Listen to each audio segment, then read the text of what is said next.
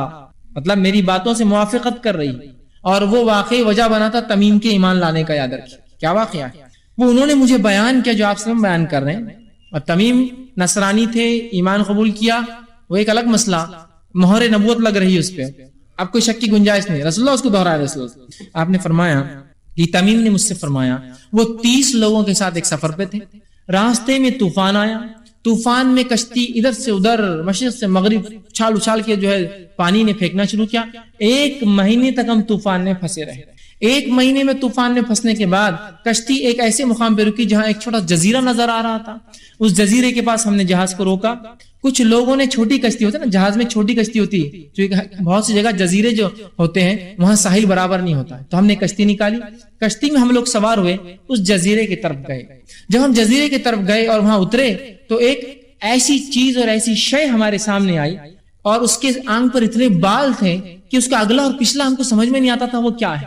ہم نے کہا اے شخص تجھ پر لعنت ہو، کون ہے تو تیرا نہ اگلا سمجھتا ہے نہ تیرا پچھلا سمجھتا ہے. مطلب اس کے جسم پر اتنے زیادہ بال تھے کہ تعجب اور حیرانی سے انہوں نے کہا کہ لعنت ہے تجھ پر منوس، کیسا تو انسان ہے، تیرا اگلا پچھلا کو سمجھتا نہیں، تو ہے بھی کیا چیز. تو اس نے کہا میرا نام جساسا ہے. تو نے کہا جساسا؟ تو کہا میں کسی کا جاسوس ہوں، میں کسی کا جاسوس ہوں. اور کہا میرا آقا جو اس محل میں بند ہے تمہیں بلاتا ہے، ذرا چلے جاؤ. تمیم کہتے ہیں کہ ہم پہلے ہی سے گھبرا لیے تھے، جس کا نہ اگلا سمجھتا نہ پچھلا سمجھتا تھا کیا ہے، مطلب اتنے بال تھے، ہم ڈرے ہوئے تھے. ہم نے سوچا اب چلے جانا چاہیے اس کے مالک کے پاس، چونکہ اب ہم تابع ہو گئے تھے نا، اب جزیرے پہ اتر گئے، اب اتنی خطرناک شے ایک چیز سامنے آ گئی. ہم لوگ دوڑے اور وہاں گئے. جب اس محل میں گئے تو اس جساسا نے کہا، اس نے کہا تم لوگ اس شخص کے پاس جاؤ جو الگ تھلگ ایک دور جگہ میں رہتا ہے اور تمہارے بارے میں جاننے کا بڑا خواہش مند ہے. مطلب اس کو علم ہے کہ تم لوگ یہاں آئے ہوئے اس جزیرے کے اوپر. وہ کہتے ہیں کہ اس جساسا نے جب اپنا نام لیا تو ہمیں اندیشہ ہو گیا اور ہم یہ سوچنے لگے شاید یہ شیطان ہے، اور اب اس کی بات ماننا پڑیں گے. تو ہم سوچنے لگے چونکہ وہ عیسائی تھے، ابھی مسلمان نہیں ہوتے، شاید یہ شیطان ہے، اور ہم جو ہے جلدی سے جو اس خانقاہ اس محل کی طرف بھاگنے لگے کہ کم از کم اس سے تو نجات ملیں گی، شیطان سے، اس کے آقا سے مل لیں گے، اور بھاگنے لگے، چل پڑے. جب ہم اس میں داخل ہوئے تو ہم نے ایک عظیم الجشا ایک شخص دیکھا، بہت ہیوی ہیکل. اب آپ بولیں گے ایک طرف تو کچھ باتیں آ رہی ہے پستہ خط کی، ایک طرف ہیوی ہیکل، انشاءاللہ بعد میں اس کی وضاحت کروں گا. ہیوی ہیکل بہت بڑا ایک شخص تھا جس کو جو ہے مضبوطی سے زنجیروں میں باندھا ہوا تھا. اس کے دونوں ہاتھ اس کی گردن پہ باندھے ہوئے تھے. ہوتا نا جو بہت خطرناک قیدی ہوتے ہیں ان کے ہاتھ باندھ دیتے ہیں، اور اس کے دونوں پیر گھٹنے سے لے کر ٹخنوں تک باندھے ہوئے تھے زنجیروں میں، اور زنجیریں جو ہے لگی ہوئی تھی کہ وہ ہلچل بھی نہیں کر سکتا تھا اور بھاگ بھی نہیں سکتا. ہاتھ بھی بندھے تھے، پیر بھی بندھے تھے. ہم اس شخص کے پاس گئے اور عظیم جیسا شخص تھا، بہت مضبوطی سے باندھا تھا. اس کے دونوں ہاتھ اسی گردن سے باندھے ہوئے تھے اور گھٹنے سے ٹخنوں تک لوہے کی زنجیروں میں جکڑا تھا. ہم نے کہا تیرے لیے ہلاکت تو کون ہے؟ اب وہ ایک شیطان دکھ رہا تھا اور ایک تم کون ہو؟ تو اس شخص نے کہا، اس نے کہا تم لوگ میرے بارے میں جاننے میں کامیاب ہو گئے، پہلے تم مجھے کچھ بتاؤ، میں پھر بعد میں اپنا تعارف دیتا ہوں میں کون ہوں. تو کہا پوچھ پھر کیا پوچھنا. تو ہم نے کہا، دوست نے کہا تم لوگ کون ہو، پہلا سوال. ہم نے کہا، تمیم کہتے ہیں ہم نے کہا ہم عرب لوگ ہیں، عرب سے آئے ہیں. ہم ایک بحری جہاز میں سفر کر رہے تھے، سمندر میں طوفان آیا، طوفان نے تھپڑے مارے، 30 دن تک ہم پریشان رہے. 30ویں دن طوفان تھما، کشتی آ کے ساحل پہ رکی. ہم چھوٹی کشتی میں سوار ہو کے یہاں آئے. وہ ایک شخص ملا جس کا نہ اگلا سمجھتا تھا نہ پچھلا سمجھتا تھا. ہم نے اسے بددعا دی. اس نے کہا تم بلا رہے ہو، اور جب ہم نے یہ سنا تو ہم جو ہے تمہارے پاس آ گئے ملنے کے لیے. کہا اچھا یہ معاملہ ہے. پھر اس شخص نے کہا، اور وہ کہتے ہیں، اس نے کہا تم لوگ جو ہے تم کون ہو؟ ہم نے کہا ہم عرب ہیں. ایک بحری جہاز اور پورا واقعہ سنا ہے، اور وہ جانور ہمیں جو یہاں لے آیا. ہم نے اس سے پوچھا تیرے لیے تباہی و بربادی ہو، تو کون ہے؟ اب بول. اب ہم نے بتا دیا پورا ہمارا کیا ہے، اب تو کون ہے بتا. تو اس نے کہا جو ہے میں مطلب اس کا واقعہ، اس کی بات جو ہے، اس نے کہا تم لوگ اس بڑے محل میں آ جاؤ. تو ہم اس کی بات سن کر آ گئے اور تمہارے جانب آئے. اس نے کہا جو ہے مجھے جو ہے اب یہ چھوڑو کیا تھا، مجھے بیسان کے بارے میں بتاؤ. ابھی بھی اس نے اپنا تعارف نہیں دیا. کہا مجھے بیسان کے بارے میں بتاؤ. اور بیسان فلسطین کے ایک شہر کا نام یاد رکھے، آج بھی وہ شہر. تم وہ سب چھوڑو، مجھے بیسان کے بارے میں بتاؤ. میں اپنا تعارف ابھی نہیں دوں گا، بعد میں دے دوں گا. تو ہم نے کہا تم بیسان کے بارے میں کیا جاننا چاہتے ہو؟ ایک شہر ہے. تو اس نے کہا نہیں وہ نہیں پوچھنا چاہ رہا ہوں. اس نے کہا مجھے یہ بتاؤ کیا اس میں اس کے درخت پھل لے رہے ہیں؟ مطلب بیسان ایک جو ہے ریگستانی علاقہ تھا کہ اب اس علاقے میں درخت اگتے ہیں اور پھل دیتے ہیں اور پھول آتے ہیں. تو انہوں نے کہا ہم نے کہا دیتے ہیں، پھل دیتے ہیں، پھول آتے ہیں. اس نے کہا قریب ہے کہ اس کے درخت پھل دینا بند کر دیں گے. پھر آگے اس نے سوال کیا، اس نے کہا مجھے بحر طبریہ کے بارے میں بتاؤ. بحر طبریہ یاد رکھیے یہ جو ہے فلسطین کے بیچ میں ایک بہت بڑا دریا ہے بحر طبریہ. تو کہا مجھے بحر طبریہ کے بارے میں بتاؤ. تو ہم نے پھر کہا اس کے بارے میں بتاؤ. ہم نے کہا تم اس چیز کے بارے میں کیا جاننا چاہتے ہو، کیا بتائیں؟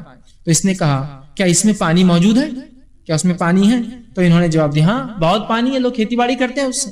تو اس نے کہا قریب اس کا پانی ختم ہو جائے گا. اس نے پھر آگے کہا، اس نے کہا مجھے زغر کے چشمے کے بارے میں بتلاؤ. ہم نے پوچھا کیا جاننا چاہتے ہو؟ زغر کا چشمہ یہ جو ہے اردن جارڈن کے علاقے کے اندر جو فلسطین اور بحر میت ڈیڈ سی کا علاقہ ہے، ڈیڈ سی سے ادھر فلسطین ہوتا ہے، ادھر باؤنڈری کے ادھر جو ہے جارڈن ہوتا ہے. تو کہا جو ہے مجھے اس کے بارے میں بتاؤ جو ہے کہ زغر کا چشمہ کیا کر رہا ہے. تو کہا کیا جاننا چاہتے ہو، کیا لوگ اس سے کاشتکاری کرتے ہیں، کھیتی باڑی کرتے ہیں چشمے سے؟ تو انہوں نے کہا ہاں اس چشمے سے لوگ کھیتی باڑی کرتے ہیں، خوب پانی نکلتا ہے. ہم نے کہا ہاں اس چشمے میں بہت پانی ہے اور اس کے باشندے کاشتکاری بھی کرتے ہیں. اس نے کہا مجھے بتاؤ کہ ان ان پڑھ امیوں کے نبی کا کیا معاملہ ہے. چوتھا سوال، ان پڑھ مطلب عرب امی کہتے ہیں اپنے آپ کو، ان امیوں کے نبی کا کیا معاملہ ہے. تو ہم نے کہا، تمیم داری نے کہا وہ مکہ سے ہجرت کر کر مدینہ چلے گئے. اس نے سوال کیا کہ عربوں نے ان سے لڑائی کی؟ ہم نے کہا عربوں نے لڑائی کی اور شکست بھی کھائی ان سے. ٹھیک، تو کہا عربوں نے لڑائی کی اور شکست کھائی. اس نے کہا کہ نتیجہ کیا ہوا لڑائی کا؟ تو ہم نے اسے خبر دی اور کہا تمام عربوں پر وہ غالب آ گئے اور سب ان کی اطاعت قبول کر رہے ہیں، دھیرے دھیرے قبائل اطاعت کر رہے ہیں، ایمان لا رہے ہیں. اس نے کہا یہ سب ہو چکا ہے؟ تو ہم نے کہا ہاں. ہم نے کہا بالکل ہو چکا. اس نے کہا یہی ان کے لیے بہتر تھا کہ ایمان لاتے، یہ اچھا تھا ان کے لیے ایمان لاتے، یہ ان کے لیے بہتر تھا اور اس نبی کی اطاعت کر لیتے، اور یہی چیز وجہ بنی تمیم کے ایمان لانے کی بھی. کہا بہتر تھا اس کے لیے کہ اس نبی کی اطاعت کرتے، ایمان لاتے. اب میں تمہیں اپنے بارے میں بتاتا ہوں، جب سے میرے بارے میں پوچھ رہے تھے. میں مسیحی دجال ہوں. تو دجال حقیقت ہے اور نہ صرف حقیقت ہے، اور رسول اللہ کے دور میں موجود بھی تھا. اب وہ غائب کی خبروں سے، یہ سب غائب کی بات ہے، ہم نہیں جانتے اس کی عمر کتنی اور کیا ہے، چونکہ اللہ کی ایک نشانی ہے اور غائب کی خبروں میں سے یہ چیز. اس نے کہا مسیح دجال ہوں، ان قریب مجھے کسی وقت خروج کا اجازت ملنے والی ہے. اور وہ کہتے ہیں ان زنجیروں میں، جب یہ ہم خبریں دے رہے تھے اس کو اتنا خوش تھا کہ اس زنجیروں میں اتنے جگڑ کی بعد بھی اس کی خوشی اس کے جسم سے چھلک رہی تھی. تو جو ہلچل کرتا تو وہ زنجیروں کے اندر بھی اپنی خوشی کا اظہار کر، ایسا ہو گیا، ایسا ہو گیا، یہ بھی ہو گیا. کہا اب میرے نکلنے کا وقت. کہا میں دجال ہوں، ان قریب مجھے نکلنے خروج ہونے کا اجازت ملیں گی، میں نکلوں گا اور ساری دنیا میں ہر شہر میں جاؤں گا اور 40 دن کا میرا سفر ہوگا، چکر لگاؤں گا، 40 دن چکر لگاؤں گا سوائے مکہ اور مدینہ کی. یہ 2 شہروں میں داخل نہیں ہو سکتا ہوں. اور فرمایا یہ 2 شہر مجھ پر حرام کر دیے گئے ہیں، ان میں سے کسی بھی شہر میں اگر میں داخل ہونے کی کوشش کروں گا تو میرا سامنا فرشتوں سے ہوگا جو ننگی تلوار لیے کھڑے ہوں گے اور مجھے وہ قتل کر دیں گے. مجھے ان شہروں میں داخلہ جو ہے سے روک دیا گیا ہے. مکہ اور مدینہ میں اس کے تمام راستوں پر فرشتے کھڑے ہوں گے، میں صرف ان 2 شہر چھوڑ کر سب جگہ جاؤں گا. فاطمہ بنت قیس رضی اللہ عنہا فرماتی ہے آپ صلی اللہ علیہ وسلم نے اپنا عصا، آپ تقریر دیتے ایک لکڑی تھی عصا، لے کر زمین پہ مارا اور کہا حاذا طیب، یہ ہے مدینہ طیب. اس لیے مدینہ کو طیبہ کہا جاتا ہے. وہ ایسی جگہ ہے جہاں دجال داخل نہیں ہو سکتا. تو کہا میں نہیں کہتا تھا یہ طیب ہے، اور 3 مرتبہ آپ نے مار کے کہا کیا میں نہیں کہتا تھا یہ طیب ہے، یہ طیب ہے، مطلب یہاں دجال داخل نہیں ہوگا. اور اس کے بعد جو وہ فرماتی ہے آپ نے یہ کہا اور جو ہے فرمایا کیا یہ بات میں تم سے پہلے نہیں کہہ رہا تھا، جس کی تمیم بھی دیکھو آج تصدیق کر رہے ہیں، جا کے آئے انہوں نے دیکھ لیا اس چیز کو. اور لوگوں نے کہا جی ہاں، آپ صحابہ نے کہا آپ نے یہ بتایا تھا. آپ نے فرمایا مجھے تمیم داری کی بات اچھی لگی کیونکہ وہ میری اس بات کے مطابق تھی جو میں دجال کے بارے میں مکہ اور مدینہ کے متعلق تم سے بیان کرتا ہوں. خبردار ہو جاؤ، دجال شام اور یمن کے سمندر کے بیچ میں کہیں ہے. رہنے کی جگہ شام اور یمن کا سمندر. شام کا سمندر ریڈ سی ہوتا ہے جو کہ افریقہ کے اوپر جو یورپ سے جا کے ٹچ ہوتا ہے وہ ہوتا ہے، اور یمن کا سمندر وہ نچلا حصہ ہے جو عربین سی ہوتا ہے. یاد رکھیے وہ میڈیٹرین سی کہلاتا ہے یا ریڈ سی کہتے ہیں، اور یہ جو ہے بحر احمر، اور یہ جو ہے جو ہے عربین سی، ان کے بیچ میں جو یمن اور شام کی کہیں بیچ میں جزیرے میں وہ ہے سمندر میں، بلکہ وہ مشرق کی جانب ہے، مطلب نکلیں گا تو مشرق کی جانب سے رہتا ہے اس علاقے میں، وہ مشرق کی جانب، وہ مشرق کی جانب ہے۔ اور آپ صلی اللہ علیہ وسلم نے اپنے ہاتھ کو مشرق کی طرف اشارہ کیا، اور مدینہ سے مشرق کی طرف اشارہ وہ عراق کی طرف اشارہ ہوتا ہے، مطلب وہ خراسان والی روایت جو پہلے میں آپ سے بیان کر چکا ہوں، یاد رکھیے۔ ٹھیک، اب ایک غلط فہمی ہوتی ہے، بہت سے لوگ یہ سمجھتے ہیں کہ دجال چونکہ چھپا ہے تو کہیں وہ برموڈا ٹرائنگل تو نہیں ہے وہاں چھپا ہوا ہے نا، وہ ایک علاقہ ہے جو امریکہ کا جو نچلا کیلیفورنیا کا ایک علاقہ جو جا کر میکسیکو سے ٹچ ہوتا ہے، وہ ایک علاقہ اس کو کہتے ہیں برموڈا ٹرائنگل، ایک علاقہ ہے جو تین جو ٹرائنگل ہوتا ہے نا شکل کا اس طرح سے ہے، جس میں جہاز جا کر گم ہو جاتے ہیں اور ہوائی جہاز گم ہو گئے۔ دیکھیے یہاں حدیث میں وضاحت ہے، یمن اور شام کے بیچ کے سمندر میں، برموڈا ٹرائنگل تو کیلیفورنیا بہت دور ہے، سمجھ رہے بات کو، تو وضاحت حدیث میں واضح یاد رکھیے، تو اس چکر میں مت جائیے کہ وہاں کیا ہوگا اور کیا نہیں۔ اور آج کل تو بہت سارے سائنسی انکشافات ہو چکے ہیں اور سائنٹیفک اسٹڈیز بتا رہی ہے کہ وہاں ایسا کچھ بھی نہیں، سوائے اس کے کہ بہت زیادہ ہائی کرنٹس، مطلب بہت ہائی ٹائیڈز ہوتی ہے جس کی وجہ سے بہت سارے سمندر میں جہاز اور بہت ساری چیزیں، بلکہ میگنیٹک فیلڈ بھی کبھی کبھار ورکنگ بند کر دیتی، چونکہ سمندری ہواؤں کے اور سمندر کے کرنٹس جو بولتے ہیں بہت زیادہ لاٹوں کے اٹھنے کی وجہ سے۔ بہرحال جو بھی ہو، اب خروج دجال سے پہلے اور کیا کیا حالات ہوں گے؟ دجال زندہ ہے، موجود ہے، تمیم نے اس کو دیکھا اور 30 لوگ اس کے اور بھی گواہ ہیں ان کے علاوہ، نبی اکرم صلی اللہ علیہ وسلم کی مہر تصدیق کی مہر ہے کہ ہاں تمیم نے اسے دیکھا ہے۔ اب جب دجال نکلیں گا تب اس وقت کیا حالت ہوں گی؟ صحیح مسلم کی روایت ہے، آپ صلی اللہ علیہ وسلم نے فرمایا کہ جب دجال نکلیں گا عرب جو ہے بہت کم تعداد میں ہوں گے، بہت کم، اور حدیث یوں ہے لوگ دجال سے ڈر کر پہاڑوں کی طرف بھاگ جائیں گے، آپ نے فرمایا۔ تو ام شریک رضی اللہ عنہا جو حدیث کی راوی وہ کہتی ہے کہ آپ صلی اللہ علیہ وسلم عرب کہاں ہوں گے؟ آپ کہہ رہے کہ لوگ دجال سے ڈر کے پہاڑوں پہ بھاگ جائیں گے، تو عرب کہاں ہوں گے؟ تو کہ عرب بہت کم تعداد میں ہوں گے، مطلب بہت سارے اس وقت شہید ہو جائیں گے، مارے جائیں گے یا موجود نہیں ہوں گے، بہت کم تعداد میں ہوں گے۔ ٹھیک ہے، اسی طرح دجال کے نکلنے سے پہلے مسلمان قسطنطنیہ کو فتح کریں گے، کانسٹینٹینوپل یاد رکھیں، قسطنطنیہ اس کو فتح کریں گے اور وہاں لڑائی ہوگی۔ معاذ بن جبل رضی اللہ عنہ حدیث کے راوی، مسند احمد کی حدیث ہے، آپ نے فرمایا بیت المقدس کی آبادی دراصل مدینے کی بربادی ہے۔ اس کے بعد فرماتے ہیں مدینے کی بربادی ہوئی تو ایک عظیم مورکہ شروع ہو جائے گا، وہ مورکہ شروع ہوا تو قسطنطنیہ فتح ہو جائے گا، اور جب قسطنطنیہ فتح ہو جائے گا پھر جلد ہی دجال ظاہر ہو جائے گا۔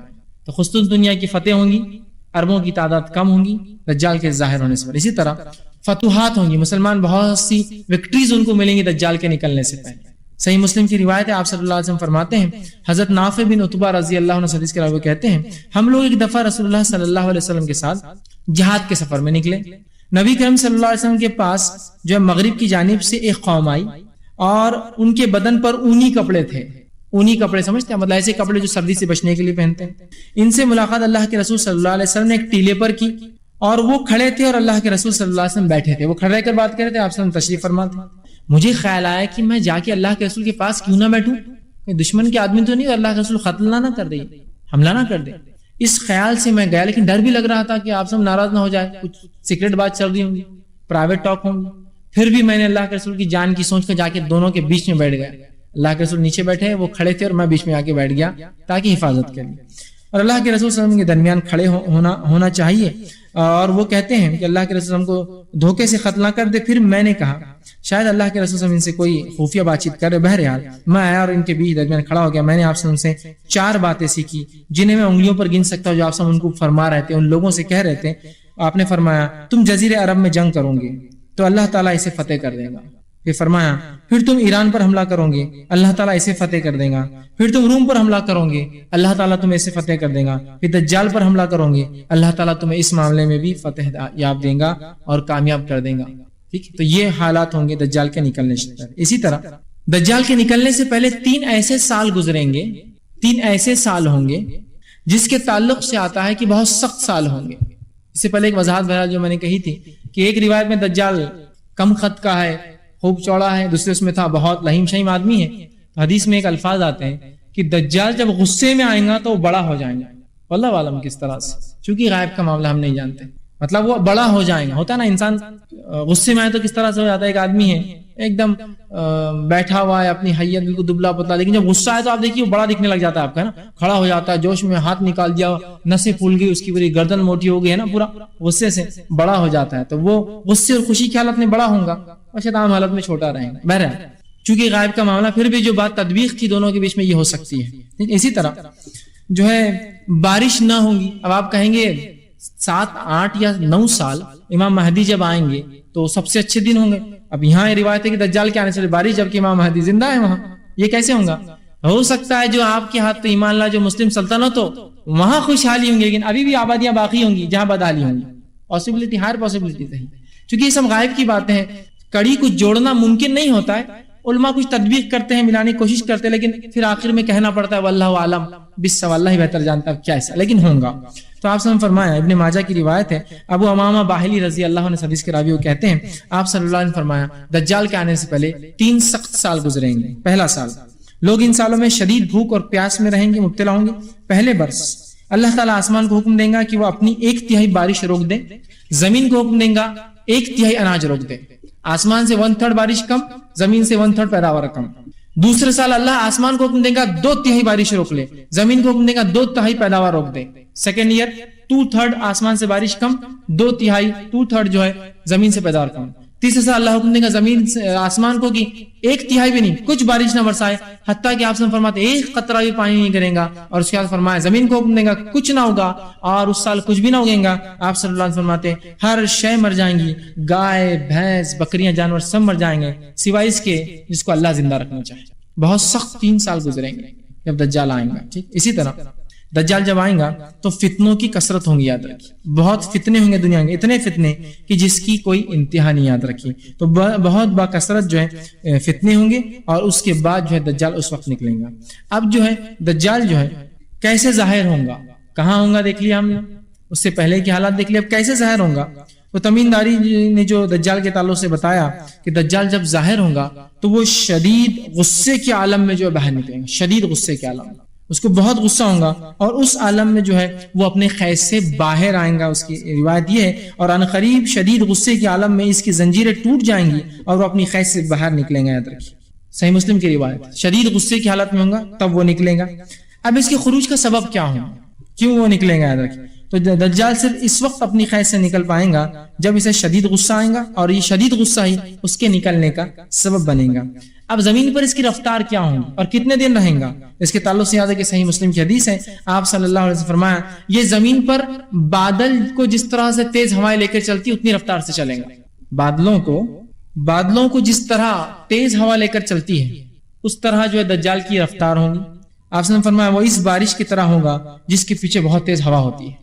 بادل کیسے چلتے جلدی اتنے رفتار سے؟ اور بادلوں کے بارے میں معلوم ہے نا آپ کو، یہاں سے نکلے تو بہت جلدی دنیا کا پھیرا لے کر پھر آ سکتے ہیں، تیزی ہوتی ہوں گے. تو کہا جس طرح تیز ہوائیں بادلوں کو لے کر چلتی ہیں. ٹھیک، اسی طرح جو ہے اس کے تعلق سے جو آتا ہے یہ کتنے دن رہے گا، اس کے تعلق سے جو روایت ہے جابر رضی اللہ عنہ فرماتے ہیں، مسند احمد کی روایت ہے، آپ فرماتے ہیں دجال جب نکلیں گا تو وہ 40 دن دنیا میں سفر کریں گا، ہر شہر بستی سوائے مکہ مدینہ چھوڑ کر 40 دن.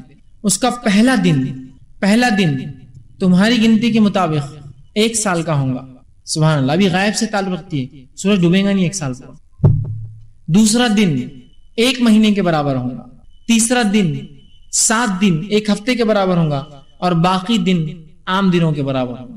تو اگر ان تمام کو جوڑ لے تو وہ 12 مہینے 14 دن یا 12 مہینے 12 دن سے لے کر 12 مہینے 16 دن رہیں گا. چونکہ 1 سال بولے تو اب یہ قمری سال ہے 355 دن کا ہوگا. اس کے بعد 1 مہینے کا دن 30 اور 29 کا ہو سکتا ہے، تو ایک زیادہ اور ایک کم ہو سکتا ہے. اس کے بعد کے 37 دن بچتے ہیں، چونکہ یہ 3 دن بڑے ہیں. 37 دن میں سے پھر وہ 30 دن کو لگائے تو 29 اور 30 کے ہو سکتے ہیں. اور اس کے بعد 7 دن ملا لیجئے تو 12 مہینے 12 دن سے لے کر 12 مہینے 14 دن کے قریب. مطلب پہلا دن 1 سال کا، دوسرا دن 1 مہینے کا، تیسرا دن 1 ہفتہ، باقی دن عام ہوں گے. ایک صحابی نے کہا اللہ کے رسول ہم اس دن میں نماز کیسی پڑھے؟ 5 وقت ہی پڑھے، پھر ایک دن 1 سال کا ہوں گا نا، تو 5 وقت. کہا نہیں تم کیا کرو گے، اپنے وقت کے حساب سے روز نمازیں پڑھو گے. دن ہو جائے گا کتنے کا؟ 1 سال کا. تو یہاں فزیکلی ہوگا کہ تو حدیث میں کیا ہے، صحابی نے پوچھا نماز کیسے پڑھے، اتنی افضل عبادت ہے نا، صحابہ تھوڑی فکر ہو گئی ان کو نماز کی. کہا نماز کیسے پڑھے؟ تو کہا روز حساب لگا لینا کہ دن کب شروع ہوتا تھا اور کب ختم ہوتا، اس کے حساب سے نماز پڑھنا ہے نا. تو یہ ایک بہترین اصول ہے ان لوگوں کے لیے جو ایسے علاقوں میں رہتے ہیں 6 مہینے رات اور 6 مہینے دن ہوتا ہے. وہ کیسے نماز پڑھیں گے؟ دن اور رات کا حساب اندازہ لگائیں گے. آپ نے کیا تم اندازہ لگانا، اس وقت اندازے کے حساب سے پڑھنا. ہر روز 5 نمازیں کتنے 24 گھنٹے کا دن تو کہیں ہوتا ہے نا، بہت سے علاقے دنیا کی جہاں 6 مہینے دن اور رات ہوتا ہے. تو کیسے نماز پڑھو کیا؟ تو حساب لگائیں گے کہ اب دن ہو گیا 6 بجے، حالانکہ سورج نکلا ہوا ہے لیکن ان کے لیے اب دن ہوگا، اب عشاء ہو گیا، حالانکہ سورج دن میں بھی نکلا ہوا، مغرب میں بھی نکلا ہوا اور شام صبح، ٹھیک ہے، حساب سے تم نمازیں ادا کر لینا، ٹھیک۔ اسی طرح جو ہے دجال جو ہے جہاں سے بھی گزرے گا چشمے سوکھ جائیں گے، چیزیں جو ہے ویران ہو جائیں گی، بستیاں تباہ اور جو ہے برباد ہو جائیں گی، ٹھیک۔ اب وہ مقامات جہاں دجال جو ہے نہیں جائیں گا، تو دجال مکہ اور مدینہ چھوڑ کر ہر جگہ جائیں گا، اللہ نے اس کو ہر شہر میں جانے کی طاقت دی ہے۔ اب مدینہ اور مکہ میں کیا کریں گے پتا ہے؟ اور ہر شہر سے برے لوگ اس کا ساتھ دیں گے، برے لوگ اس کا ساتھ، ہر شہر سے برے لوگ۔ اب مکہ اور مدینہ میں جب آئیں گا تو مکہ مدینہ میں داخلہ نہیں ملیں گا، تو مکہ اور مدینہ کی طرف سے فرماتے ہیں مدینہ میں 3 جھٹکے آئیں گے زلزلے، اور 3 جھٹکے میں تمام مکے سے کافر اور منافق نکل جائیں گے، جو عقیدتاً ایسے ہوں گے، لوگ نکل جائیں گے، اس کی فوج میں شامل ہو جائیں گے، اور خالص مسلمان مدینہ میں بچیں گے۔ صرف 3 جھٹکے آئیں گے اور تمام اس کے پیچھے چلنے والے نکل جائیں گے باہر، اور خالص وہ لوگ بچیں گے جو ایمان والے ہیں، چونکہ یہاں وہ داخل نہیں ہوں گا، ٹھیک۔ اسی طرح پھر دجال جو سرخ ٹیلے کے پاس جہاں شوریلی زمین ہوگی، مطلب مدینہ سے باہر احد کے ادھر، وہ اندر تو نہیں آ سکتا، شوریلی زمین آپ نے فرمایا وہاں رکیں گا، پڑاؤ ڈالیں گا، سرزمین مدینہ اپنے باسیوں کو 3 جھٹکے دیں گی، جس کی وجہ سے ہر منافق مرد اور منافق عورت مدینہ سے نکل کے دجال سے جا ملیں گے۔ مطلب وہ پاک کرنے کے لیے جھٹکے آئیں گے، برے لوگ نکل کر، جیسا آپ سوپ میں لے کر اناج اور پتھر کو الگ کرتے ہیں نا، پھٹکتے ہیں تو پتھر الگ ہوتے ہیں اناج الگ ہوتے ہیں، اس طرح سے جھٹکا دیں گی، برے لوگ نکل جائیں گے، اچھے لوگ وہاں جو ہے جمع ہو جائیں گے، سنن ابن ماجہ کے۔ اسی طرح دجال کے فتنے کیا ہوں گے، دجال کے فتنے اور اس کے پیروکاروں میں یاد رکھیے کون ہوگا، انشاءاللہ آگے اور آ رہا ہے، اس کے فتنے کیا ہوں گے۔ اس کے تعلق سے جو روایتیں آتی ہیں وہ یہ ہے کہ دجال جو ہے اس کے فتنوں میں یہ ہوگا کہ اس کے پاس آگ اور پانی ہوگا، دجال کے پاس کیا ہوگا، آگ اور پانی، اور صحیح مسلم کی روایت ہے آپ نے فرمایا اس کے ساتھ جنت اور آگ بھی ہوگی، مطلب وہ جنت اور جہنم ہاتھ میں لے کر چلیں گا، یا 2 دریا ہاتھ میں لے کے چلیں گا ایک روایت میں، یا 2 چیزیں ہاتھ میں لے جائیں گا، ایک آگ اور ایک پانی ہوں گی، لیکن آپ نے فرمایا یاد رکھنا اس کی آگ میں داخل ہو جانا وہ تمہارے لیے پانی ہے، اس کے پانی میں داخل نہ ہونا وہ تمہارے لیے آگ ہے، اس کی جنت میں داخل نہ ہونا جو بتائیں گا وہ تمہارے لیے جہنم ہے، اس کی جہنم میں کود جانا وقت پڑے چاہے تمہیں ڈر کیوں نہ لگے، اس لیے کہ وہ تمہارے لیے جنت ہے، وہ آپ کو صحیح کو غلط، غلط کو صحیح، ایمان کو کفر، کفر کو ایمان بتائیں گا، کہ حتیٰ کہ حالات یہ ہوں گے ایک شخص ایمان کے ساتھ گھر سے نکلیں گا صبح اور رات میں کافر بن کے آ جائیں گا، جنت جہنم بتا دیں گا، 2 چشمے بتا دیں گا، اچھائی برائیاں بتائیں گے، یہ اس کے فتنے ہوں گے۔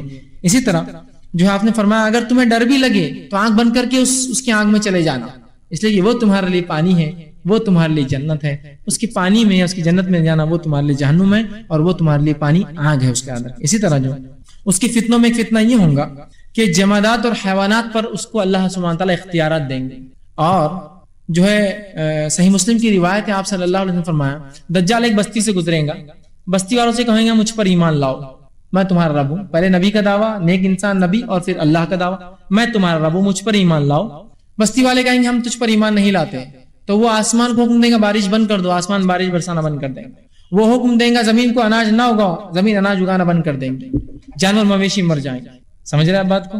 اور جب کسی بستی کے پاس جائیں کہیں گا مجھ پر ایمان لاؤ، بستی والے کہیں گے ہم تجھ پر ایمان لاتے ہیں، تو آسمان کو حکم دیں گا بارش برساؤ، آسمان بارش برسائیں گا، وہ حکم دیں گا جانوروں کو، تو جانور جو ہے روز چرنے جائیں گے اور ان کے تھن دودھ سے لبریز بھر کر آ جائیں گے، وہ جب جائیں گا اور جو قوم اس پر ایمان نہ لائیں گے ان کو برباد کر دیں گا، سوکھا لا دیں گا، اور جس قوم کے پاس سے گزریں گا اور وہ اس پر ایمان لائیں گی زمین کو حکم دیں گا اور زمین تمام اپنے خزانے نکال کے رکھ دیں گی، حتیٰ کہ رسول نے فرمایا جیسے شہد کی مکھیاں بھن بھن کرتی ہے نا ایسے زمین سے خزانے نکل کر آئیں گے، سونا چاندی اس کے الگ الگ چیزیں زمین میں اللہ نے رکھی، حکم دیں گا جمع ہو جائیں۔ یہ اللہ کی طرف سے چونکہ ایک فتنہ اور آزمائش یاد ہے۔